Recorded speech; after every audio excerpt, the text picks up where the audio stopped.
What's up YouTube, Jeff back again, and today another exciting Samsung video. All of you probably know that Apple hosted their annual iPhone event yesterday on Wednesday, and the iPhone 14 Pro and Pro Max are kind of interesting.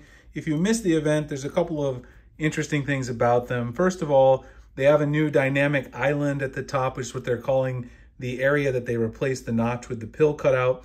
It gives you a lot of notifications and other type of information like camera usage, whenever something is using your camera or your microphone, other cool things like when you activate your headphones, that goes there as well.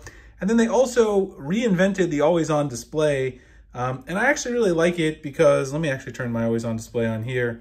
I haven't had it on for a little while because I've been trying to conserve a little battery life today because I forgot a charger. I have so many chargers, but forgot. They've actually made it so that now you have full color on your always on display. It can go down to 1 hertz, save battery. You have interactive widgets. It's actually quite impressive and a little bit better, I should say quite a bit better than what we have on Android. However, there's still a ton of things that you can do with your S22 Ultra that you can't do on an iPhone 14 Pro or Pro Max.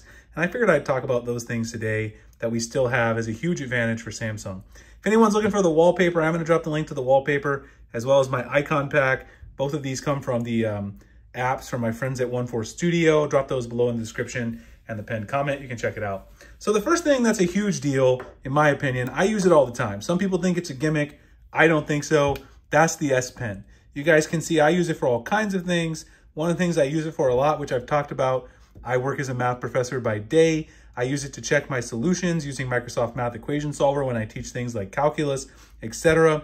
It's really a fantastic tool, and it's something that I use on a daily basis, and something that I think would be an indispensable tool. If I had, no S Pen, I really wouldn't be able to use this like I do on my Galaxy S22 Ultra. If Apple would make it so that there's a stylus like a mini Apple Pencil with the iPhone 14 Pro Max, that would be a huge advantage. The S Pen can just do so much stuff, from capturing photos with your camera to helping you zoom in on things, to helping you select images or text using the screen select. Great features with the S Pen. I personally would think that if Apple would include a stylus like a mini Apple Pencil, people would love it, even though Steve Jobs said they would never have an Apple Pencil included with the iPhone. Obviously, we have it now on the iPad, and it's fantastic. The next thing is wireless power sharing. Now, this is a feature that I don't really understand why the iPhone hasn't incorporated it yet, but it's something that's still missing. Wireless power sharing is awesome, sometimes called reverse wireless charging. If you go into your battery and device care, go to the wireless power sharing menu, you can turn this on and you can charge up other devices. So if I want to charge up my Galaxy Z Fold 4, I can place it on the back of my S22 Ultra if it's low on charge, and I can start charging it right up, which is awesome. Today, I actually had my iPhone down to low battery, and I was able to charge up my iPhone using my S22 Ultra while I was giving a statistics lecture, so I could actually use it later on. You guys know I use my iPhones a lot for video. I've never made any qualms about that. The iPhone has great video, but this wireless power share feature is something that's awesome on Samsung devices, and Apple still doesn't have it. Who knows why they don't have it? And of course, I put it in the wrong orientation. I should have did it horizontally. Shooting videos is sometimes hard, and you make a little mistake. But it does work vertically, though. I use it all the time with my iPhone that way as well. But this is a great feature that your S22 Ultra has that you won't get on the new iPhones. The next thing is true multitasking. This is a feature I talk about all the time that Samsung has that Apple still refuses to implement. Not even on the iPads do they have true multitasking. On your Galaxy device, if you go into your recents, you can do split screen view with pretty much any 2 apps that you want, but you can also do pop-up view. So I have a gesture now on One UI 5. Let me actually go in here and close out one of these apps. If you swipe down from the top corner, you can now get this in pop-up view. And then of course you can keep those pop-ups open so that if you go into another app, you can go back and check something. You can move this around. You can have multiple apps open at the same time in pop-up view, and even save collections of apps that you're interested in using later on in pop-up view or in multi-window view. Apple really has nothing like this in iOS. The iPhone 14 Pro Max is a huge phone, and lots of people are going to want to use that in a multitasking fashion. I don't know why Apple refuses to kind of acknowledge that people want this, but they really just want to keep saying, no one wants it, no one wants it, no one wants it, and they hope that it'll go away or that maybe that will be true, but it's just not the case. People definitely would love multitasking on a huge device, and I love using it on the S22 Ultra. The next thing is robust customization, and I talk about this all the time as well. I love installing icon packs and customizing my clock faces and customizing just about everything I can with Samsung's Good Lock app, which is one of my favorite apps. I made a review of it a few days ago with the new animations, and actually they've updated some of those even since then.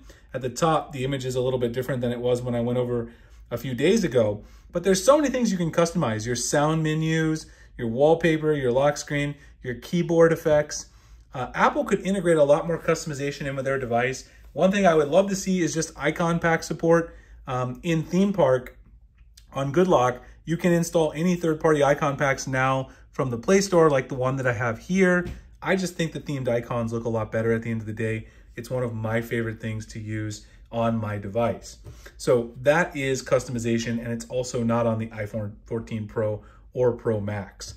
The final thing is a true file system and sideloading of apps. So one thing that you don't have on your Apple devices is you don't have a full file manager. On Samsung, even by default, you have a full file manager. Now you'll notice I am on the One UI 5 beta, so you have to go in here and give permission to access photos and videos and all of this stuff manually. That's actually required on One UI 5, and I haven't done it yet. That's mainly because I use a third-party file manager. But once you do that, you can go in here and get all of your files and manage them. This is a robust file manager that integrates with cloud services and other things. Apple has a Files app, but it's not nearly as robust and doesn't let you drill down quite as deep. Also, with Android, I can go to something like APK Mirror on Chrome, download an app and sideload it. Apple's never going to allow you to do that with iOS. They say it's too dangerous, but obviously you as the user should be able to decide what software you want on your phone. So there you guys have it, 5 features that the iPhone 14 Pro, Pro Max still do not have that the Galaxy S22 Ultra has had since its launch. Very, very impressive. Still love my S22 Ultra. Still my main phone. I am using the Fold as well. I am going to order an iPhone. I'll have some comparisons for you guys. I always do because it's only fair to compare. And also, like I said, Apple did some cool stuff. So I will talk about the good and the bad when those come in. If you guys enjoyed the video, like, comment, subscribe, hit the notification icon. Future videos like this. Check out the wallpaper and icon pack links in the description. And I'll see you guys in the next one. Thanks a lot for watching.